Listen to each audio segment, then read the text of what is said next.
শুভ সকাল বন্ধুরা, তোমরা কেমন আছো? আশা করি সকলেই ভালো আছো। তোমাদের আশীর্বাদে আমরাও মোটামুটি ভালো আছি। রিকাজি লাইফস্টাইলে সবাইকে স্বাগত জানিয়ে আজকের ব্লগটি শুরু করছি।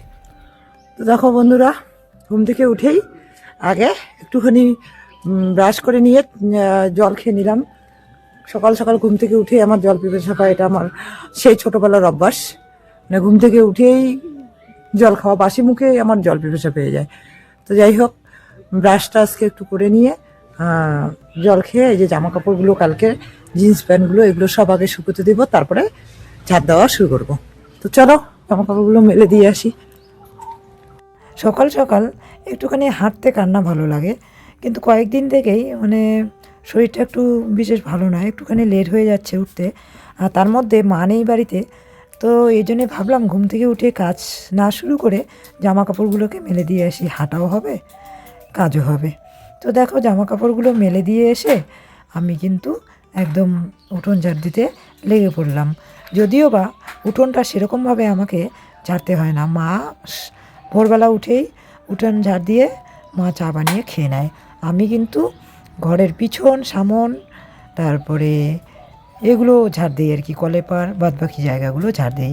তো সেই জন্য উঠোন ঝাড় দেওয়াটা তোমাদের সঙ্গে শেয়ারও করা হয় না, কেননা যখন মা ঝাড় দেয় তখন হয়তো বা আমরা ঘুমিয়ে থাকি। মা অনেক সকাল সকালই ঘুম থেকে ওঠে। আর কি বলো তো, দেখো এই তো বৃহস্পতিবার উঠোনটাকে মুছেছি, আর বৃহস্পতিবার আসতে না আসতে দেখো উঠোনটা কেমন যেন একটা নীল নীল ভাব হয়ে গেছে। তো এই জন্য ভাবছি যে বৃহস্পতিবার এলে আবার উঠোনটাকে মুছে ফেলবো, কেননা প্রত্যেক বৃহস্পতিবার না মুছলে না বাড়িটা কেমন যেন একটু লাগে। আর গ্রামের বাড়ি, পাতা পুতো মানে তো থাকবেই, একটুখানি জামা কাপড় এলোমেলো তো থাকবেই।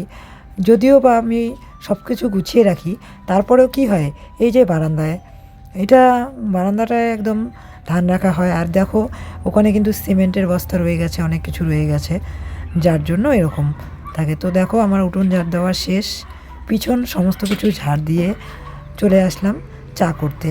চাটাকে বানিয়ে নেব, আর চায়ের সঙ্গে সেরকমভাবে আজকে আর কিছু খাবো না, কেননা পুজো দিতে হবে। এইদিকে খুশ সোনা এসেছিলো আমাদের বাড়িতে, মানে প্রিয়া এসেছিলো, তো ওকে রেখে একটুখানি গেল। তো খুশ সোনা এসেছে, ওকে নিয়ে ও এতটা ঠান্ডা যে ওকে নিয়ে টুকিটাকি একটা দুটো কাজ করাই যায়। তো ওর জেঠুকে বেশি ভালোবাসে, ওর জন্য ওর জেঠুর সঙ্গে আছে। দেখো কী সুন্দর। আর আমি এদিকে কালকের একটা রুটি ছিল, আমরা গ্রামের মানুষ তো কোনো কিছুই নষ্ট করতে চাই না। রুটিটাকে আমি গ্যাসের মধ্যে গরম করে নিয়ে চা দিয়ে খাচ্ছি। আর এদিকে ও দেখো জেঠুর সঙ্গে কী সুন্দর খেলা করছে। মানে আমার সঙ্গে যতটা না ও খুশি থাকতে পারে, ওর জেঠুর সঙ্গে একটু বেশি থাকে। মানে ও খুব মানে কথা বলে বাচ্চাদের সঙ্গে, খুব ইসে করে, এই জন্য ওর জেঠুর সঙ্গে দেখো কী সুন্দর চুপচাপ বসেই আছে।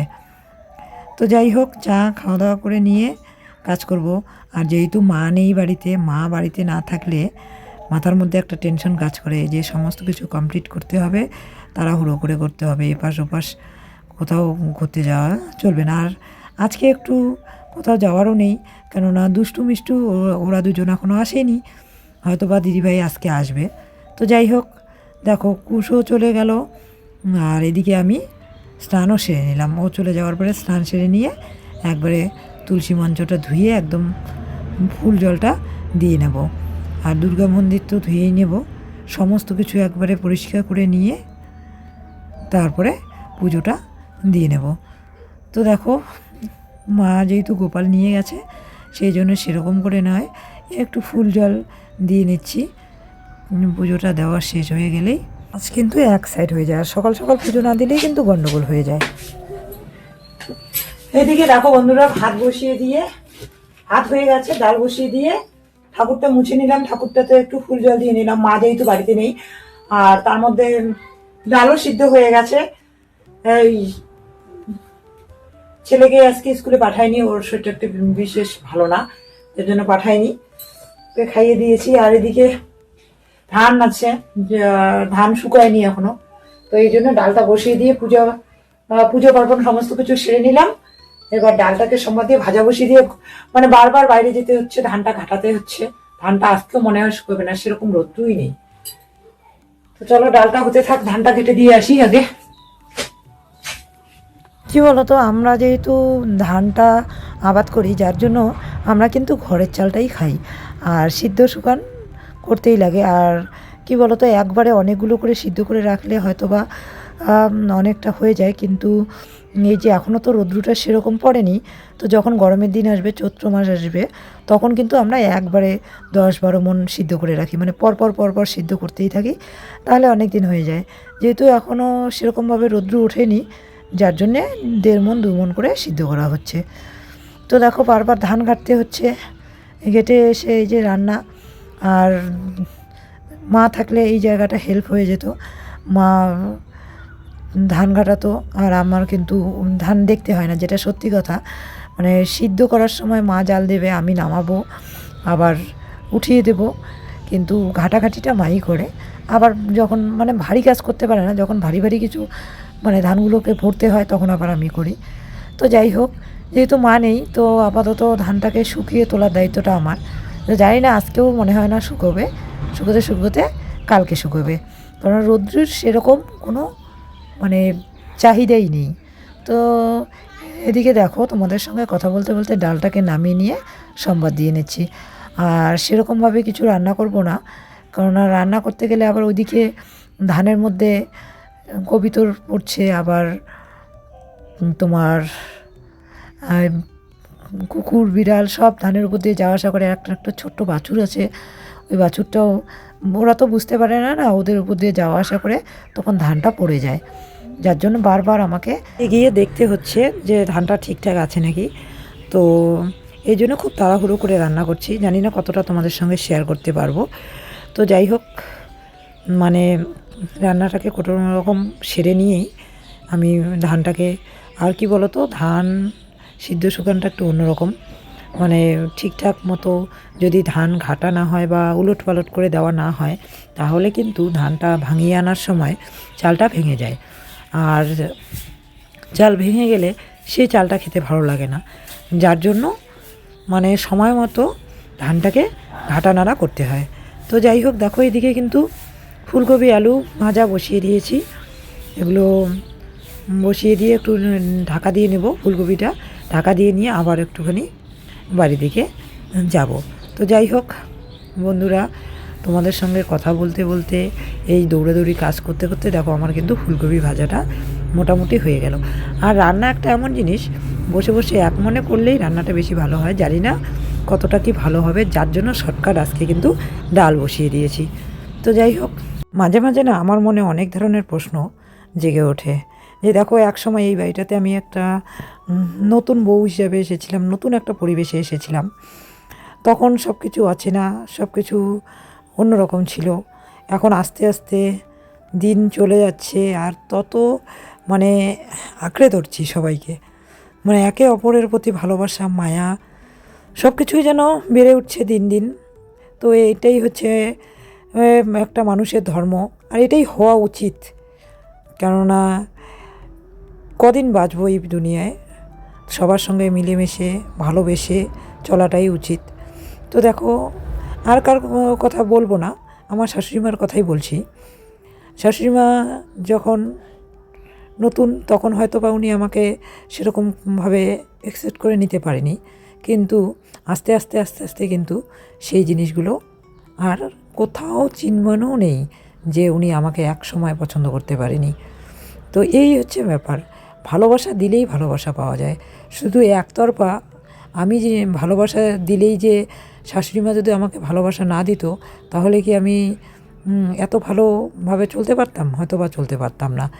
আজকে দুজনের তরফ থেকেই সব কিছু দেওয়ার ফলে কিন্তু সম্পর্কটা এত সুন্দর হয়ে আছে, যে আজকে আমি বাড়িতে না থাকলে মা আফসোস করে, আর মা নেই আজকে বাড়িতে, মনে হচ্ছে যেন দুনিয়াটাই এলোমেলো হয়ে আছে।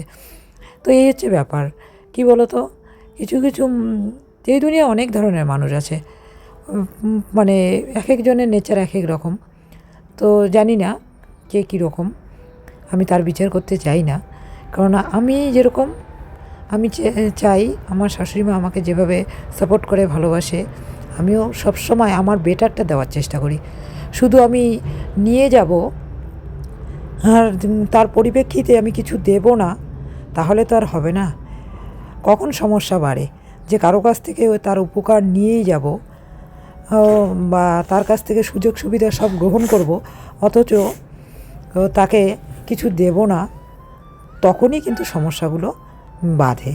কি বলো তো, টাকা পয়সা দিয়ে মানুষ কেনা যায় না, একটুখানি ভালোবাসা। কিছু কিছু মানুষ আছে শুধুমাত্র একটু ভালোবাসার কাঙালি, মানে আছে এই দুনিয়ায় অনেক এরকম মানুষ আছে যারা মানে টাকা পয়সাকে গুরুত্ব দেয় না, শুধু যদি তাকে একটু ভালোবাসা দেওয়া যায় সে উজাড় করে দিতে পারে। তো বন্ধুরা, তোমরা হচ্ছো আমার পরিবারের সদস্য, অবশ্যই আমি তোমাদেরকে বলবো তোমাদের লাইফেও যদি এরকম কিছু হয়ে থাকে, বড় হোক বা ছোট হোক, তাদেরকে ভালোবাসা দিবে, অবশ্যই ভালোবাসা পাবে। রান্নাবান্না কমপ্লিট করে ধানগুলোকে ঢেকে রেখে সমস্ত কিছু করে হাত মুখ ধুয়ে খেতে বসে পড়লাম তোমার নীলাদ্রির বাবার সঙ্গে আমি। আর নীলাদ্রি কিন্তু আগেই খেয়ে ঘরের মধ্যে খেলা করছে।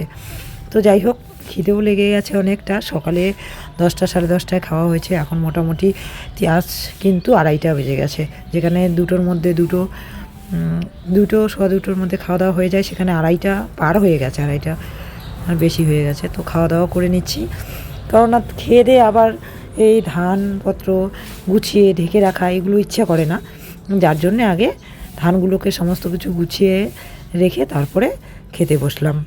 আর আজ কিন্তু সেরকম করে কিছু রান্না হয়নি, ডাল, ফুলকপি, আলু ভাজা, ফুলকপি দিয়ে একটা আলু দিয়ে সিদ্ধ করে সবজি বানিয়েছি। তো এগুলো দিয়ে খাওয়া দাওয়া করছি। আর আজ শুধু 3টাই সবজি, কেননা মা নেই, মা থাকলে হয়তো আর 2টো হতো। তো একজন বাড়িতে না থাকলেই কিন্তু মানে বাড়িটা ফাঁকা ফাঁকা মনে হয়। মানে সব সময় আমরা একসঙ্গে থাকতে থাকতে একটা এরকম হয়ে গেছে যে কেউ একজন না থাকলে মানে মনে হয় কবে থেকে যেন নেই, বাড়িটা মনে হয় খা খা করছে।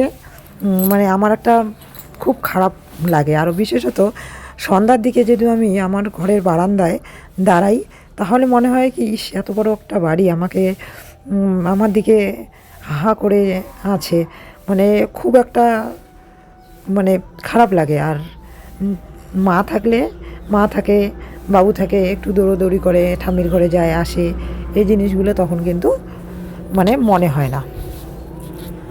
তো যাই হোক, খাওয়া দাওয়া করে নিয়ে এতটা মাথা ধরেছে, আজকে শুয়ে পড়েছি। আজকে কিন্তু টিউশন ছিল, যাইনি। এবার আর উঠে সন্ধ্যাবাতি দিয়ে কিন্তু চা করতে চলে আসলাম। এবার চা করতে এসে ওই যে সেদিনকা চা পাতাটা নিয়ে এসেছিলো, চা পাতাটা ঢুকাইনি, কেননা ওই যে আগের পুরানো চা পাতাটা ছিল, ওই চা পাতাটা দিয়েই চা পাতাটা করে নিয়েছি। এবার ওইটাকে ঢুকিয়ে রাখবো, না হলে আবার মিক্সড করলে ভালো লাগবে না, যার জন্য ওইটা শেষ করে তারপরে নতুন চা পাতাটাকে ঢুকিয়ে নিলাম। এখন চা খেয়ে নেবো। চা খাওয়া দাওয়া করে ছেলেকে বই পড়াবো। তো বই পড়ানোটা তো আমাদের সঙ্গে শেয়ার করা হয়নি, একটুখানি বই পড়িয়েছি শুধুমাত্র। আর দিদি ওরা চলে এসেছে। তো একদিন মাত্র ওর বুনু ছিল না, ভাই ছিল না। ও মানে ভাই বুনুকে নিয়ে এসে এতক্ষণ তো আমাদের ওই ঘরেই ছিল। তো ছেলেও আজকে বললাম না শরীরটা বিশেষ একটা ভালো নয়, ও আজকে তাড়াতাড়ি ঘুমিয়ে পড়েছে, যে ও নাকি ঘুম থেকে উঠে পরে খাওয়া দাওয়া করবে। তো যাই হোক, আমিও আর জোর করিনি। এবার কারো ঘুম পেলে কোনো বাচ্চার, তাকে যদি প্রেশার ক্রিয়েট করে পড়ানো হয় তাহলে ব্রেনটে চাপ পায়, যার জন্য আমি কখনোই ছেলের ঘুম পেলে তাকে বকে জোকে বা কোনো কিছু করে পড়াই না। যদি ঘুম পায় তাহলে আমি ওকে ঘুমোতে দিয়ে দিই, কারণ একটুখানি ঘুমোলে ও 10টা 9টা সাড়ে 9টায় উঠলেও কিন্তু ও পড়াটা ঠিকই কমপ্লিট করতে পারবে। আর যদি ওই অবস্থায় ঘুম ভাব অবস্থায় পড়াশুনো করে, না ওটা মনে থাকবে না কিছু হবে, ব্রেনটে কিন্তু অনেকটা চাপ লেগে যায়। তো ছেলে ঘুমিয়ে পড়েছে, এতক্ষণ দুষ্টু মিষ্টু ছিল, ওরাও ঘুমিয়ে পড়েছে। কিছুক্ষণ আগেই খুশ ছিল আমাদের বাড়িতে, তোমাদের সঙ্গে আর শেয়ার করলাম না। ওকে দিয়ে আসলাম, দিয়ে এসে ভাবলাম বসেই আছি। তো এই যে জামা কাপড়গুলো যে শুকিয়ে গেছে, এগুলোকে ভাঁজ করাই ছিল, মানে তারের মধ্যে ভাঁজ করে রাখা ছিল, এগুলোকে একবারে গুছিয়ে গোড্রেজে সুকেজে ঢুকিয়ে রাখি। কেননা এগুলো তো সবসময় ইউজ করা হয় না, আর যেগুলো সবসময় ইউজ করব সেগুলো তো ওই টেবিলটার মধ্যেই রেখে দেবো। আর যেগুলো আমার প্রয়োজন নেই, যেরকম এই যে শাড়িগুলো, আমি তো শাড়ি বাড়িতে সেরকম করে পরি না, শাড়িগুলোর প্রয়োজন নেই, তখন ওই শাড়িগুলোকে আমি কী করি, মানে একবারে গোডরেজে ঢুকিয়ে রাখি বা শোকেজে ঢুকিয়ে রাখি। যখন কোথাও যে মানে যাওয়ার কথা থাকে তখন আবার বের করে নেই। মানে ওই টেবিলে ভাঁজ করে রাখলে না তা মানে অনেক দিন থাকলে আমার ভালো লাগে না, যার জন্য এগুলোকে একবারে প্যাকিং করে রেখে দেব। তো যাই হোক, কি বলবো আর, জামা কাপড়গুলোকে সমস্ত কিছু কমপ্লিট করে নিয়ে তারপরে আবার খাওয়া দাওয়া করে নেব। আজ কিন্তু রান্নাও নেই, তো অবশ্যই তোমাদের সঙ্গে শেয়ার করব, যদি রান্না না থাকে তাহলে আজকে আমরা খাবো কি, আর খাবারটা আজকে কোথার থেকে আসছে। তো দেখতে থাকো ভিডিওটা, অবশ্যই জানতে পারবে যে খাবার আজ কোথার থেকে এসেছে আর আমরা কী খাবো। না তাহলে কি না খেয়ে থাকবো আজকে? না না, না খেয়ে থাকবো না। তোমরা দেখতে থাকো, অবশ্যই জানতে পারবে। তো দেখো, অনেক সময় কি হয়, এই যে সুতির শাড়িগুলো না, এই শাড়িটাতে সেরকম করে মারছিল না নতুন থেকেই, কিন্তু এই যে মানে অনেকটা ইউজ করার পরে যে ল্যাথড়ায় যায়, আর ভিতরে কুচকা লেগে থাকলে না ওইটা তখন পরলে ভালো লাগে না। এই জন্য কিন্তু আমি একদম ফেলে ফেলে সমান করে ঠিকঠাক করে একদম প্লেন করে ভাঁজ করে রাখি। তো দেখো, আমার কিন্তু ভাঁজ করা কমপ্লিট। এবার আমি এগুলোকে একদম ঢুকিয়ে রাখবো গোডরেজের মধ্যে। আর তোমাদের দাদাভাইও বাজার থেকে এখনও আসেনি, বাজার থেকে আসলে পরে আমি মানে খাওয়া দাওয়া করবো, আর তখনই ছেলেকে তুলবো। আর কাঁচা ঘুম থেকে তুলে ওকে পড়ানোর ইচ্ছাও আমার নেই, আমি করি না আর কি কোনো দিনও। একটুখানি 1-1.5 ঘন্টা ঘুমিয়ে নিলে পরে আবার ও ডাকলে অটোমেটিক উঠে খাবে। তো এই যে সেদিনকে বিয়ে বাড়িতে গেছিলো, ব্লেজারটাকে একদম প্যাকেটিং করে ঢুকিয়ে রাখলাম, আর জামা কাপড়গুলোকেও ঠিকঠাক জায়গায় যেটা যেখানে রাখা দরকার সেই জায়গায় ঢুকিয়ে একটু গুছিয়ে রাখছি আর কি। মানে কি বলতো, যখনই আমি পড়াশোনা বাদ দিয়ে অন্য কিছু জন্য সময় পাই তখন কি করি, এই যে মানে কখনো হয়তো তাড়াহুড়োয় একটুখানি ঢুকিয়ে রাখি, পরে কিন্তু এগুলোকে আবার নামিয়ে সুন্দর করে গুছিয়ে রাখি। তাহলে কি হয়, আমার মনে থাকে কোন প্যাকেটে কোনটা আছে বা কোনটা কোনখানে রেখেছি, এমনিতেও মনে থাকে তখন, আর গুছিয়ে রাখলে দেখতেও ভালো লাগে। আর আমি কিন্তু মানে গোডরেজের ভিতরে এমনি রাখি না, দেখো সব প্যাকেটিং করা আমার প্যাকেট করে রাখতে ভালো লাগে। তাহলে কি হয়, একটা টানলে আর একটা পড়ে যায় না, মানে যে প্যাকেটটা ধরে টানবো সেই প্যাকেটটাই বেরিয়ে আসবে, তাহলে আর মানে নোংরাও হবে না বা এলোমেলোও হয়ে যাবে না। যার জন্য কিন্তু আমি সব একদম দেখো কী সুন্দর করে প্যাকেটিং করে রেখে দিচ্ছি। এবার শাড়িটাকেও ঢুকিয়ে সুন্দর করে প্যাকেটিং করে একদম রেখে দিলাম। তো ছেলের প্যান্ট জামাগুলো সব একসঙ্গেই রাখি, নাহলে আবার ওই যে এখান থেকেও টানতে হয় ওখান থেকেও টানতে হয়। তো এই যে সমস্ত কিছু একদম ঢুকিয়ে রেখে বন্ধ করে রেখে দিলাম। এবার কিছু জিনিস ওখানে তো একদম আটেই না, এই যে এই জায়গায় রাখতে লাগবে কিছু জিনিস, যার জন্য শাড়িগুলো কিছু এখানে রাখি। মানে মানুষের বলে না, যতই হয় ততই মানে জায়গা আটে না, এরকম একটা পরিস্থিতি। মাত্র 3টা মানুষ, তারপরেও কিন্তু জামা কাপড় আটে না। ওই যে আগের পুরনো কিছু শাড়ি রয়ে গেছে, ওই শাড়িগুলো এখন ফেলে দিতেও ইচ্ছা করে না, আবার পরতেও ইচ্ছা করে না। তো দেখো, আজ রাত্রে আর রান্না হলো না। ছেলেকে বিকেলে ড্যান্সের স্কুলে নিয়ে গেছিলাম, মোবাইলটাতে চার্জ এতটা কম ছিল, আর খুব তাড়াহুড়োর মধ্যে বেরিয়ে গেছে, তোমাদের সঙ্গে আর শেয়ার করা হয়নি। ড্যান্স স্কুল থেকে এসেই এই যে চা করলাম, চা করে দিদিভাই তো নেই তোমরা জানো, দাদাকে চা দিলাম, দাদার সঙ্গে চা খেতে খেতে অনেকক্ষণ গল্প করলাম, ওটাও আর তোমাদের সঙ্গে সেভাবে শেয়ার করা হলো না। তো যাই হোক, চা খাওয়ার পরে পরে পরে দিদিভাই ওরা চলে আসলো, দিদিভাই বলতে মনির মা, ও চলে আসলো। এই তো চলে আসা মানে একদিন টুনটুন মাগুলোকে না দেখলে ভালো লাগে না, তো এই জন্য ওদের সঙ্গে একটু সময় কাটলাম। আজ বাবু হঠাৎ করে অনেকক্ষণ নাচ করে এসে না 4টার থেকে প্রায় 6টা অবধি, তাই না, 6টার দিকে আসলাম না বাড়িতে, 6টা অবধি নাচ করেছে, রেস্ট নিয়ে করেছে। যদিও আমি পাক্কা 4টায় আজকে অ্যাটেন্ড হতে পারিনি, টিউশন থেকে এসেই ওকে নিয়ে গেছিলাম। মনে হচ্ছে আমার টিউশনটাকে চেঞ্জ করে নিতে হবে, কারণ না ছুটি দিতে দিতে আস্তে আস্তে 4টা 10 এরকম হয়ে যাচ্ছে, এসেই আবার ওকে নিয়ে বেরিয়ে পড়তে হচ্ছে। তো যাই হোক, তোমাদের সঙ্গে আর সেগুলো শেয়ার করা হয়নি। এদিকে দেখো দিদিভাই প্রসাদ পাঠিয়ে দিয়েছে। দিদিভাই বলতে আমার আর কি ননাস, একদম সমস্ত কিছু। এগুলো হচ্ছে মানে কীর্তনের প্রসাদ। এখানে পায়েস দিয়েছে, ফলমূল দিয়েছে, সবার জন্যই পাঠিয়েছে, ওখানেও রেখেছে ছোট মাদের জন্য। দিদি ওরা ওই প্রসাদই খেলো। তো আজ আর রান্না করলাম না, এই প্রসাদগুলোই খাবো। তো এখানে ডাল দিয়েছে কৌটোর মধ্যে, একখানে নিয়ে এসে পরে এগুলোকে ভাগ ভাগ করে দিল আর কি দিদিভাই। তো এই যে ফলমূল, বাতাসাটা নিয়ে আসিনি। বাতাসা খাবো তুমি রাত্রে? না। তাহলে বাদ দাও। আর ছেলে এত ক্লান্ত হয়ে গেছে, ঘুমিয়ে পড়েছে, ওকে খাইয়ে দিতে লাগবে। তো যাই হোক, চলো তাহলে খাওয়া দাওয়া করে নেই। তো আমি আগে খেয়ে নেব। ওর ঘুমাচ্ছে, তো দুবার ডাকলাম তো টের পাচ্ছে না। তো আমি আগে খেয়ে নেব। নীলাদ্রি বাবা বলছে তুমি খেয়ে নিয়ে ওর জন্য রেডি করে ওকে তুলে তারপরে খাও। তো সেটাই ভাবলাম যে আমি আগে একটুখানি খেয়ে নেই, খেয়ে নিয়ে পরে ওকে কোলে উঠিয়ে নিয়ে পরে বসে বসে খাওয়াবো।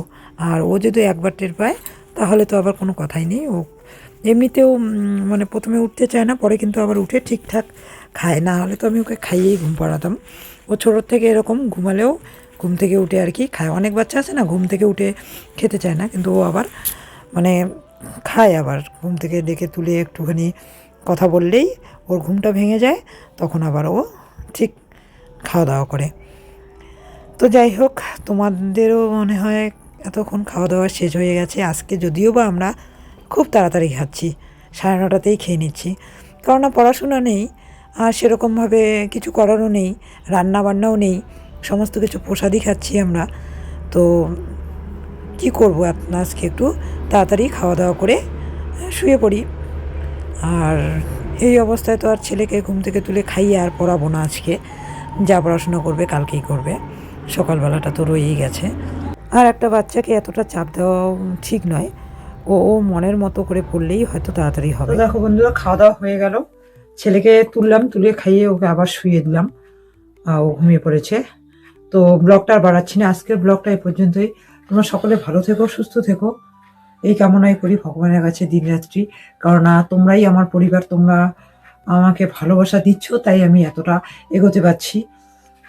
তো আর আমার ভিডিওগুলো যদি তোমাদের ভালো লাগে, লাইক কমেন্ট শেয়ার করে দিও। আর যারা নতুন তারা সাবস্ক্রাইব করে দিয়ে পাশে থেকো। শুভরাত্রি।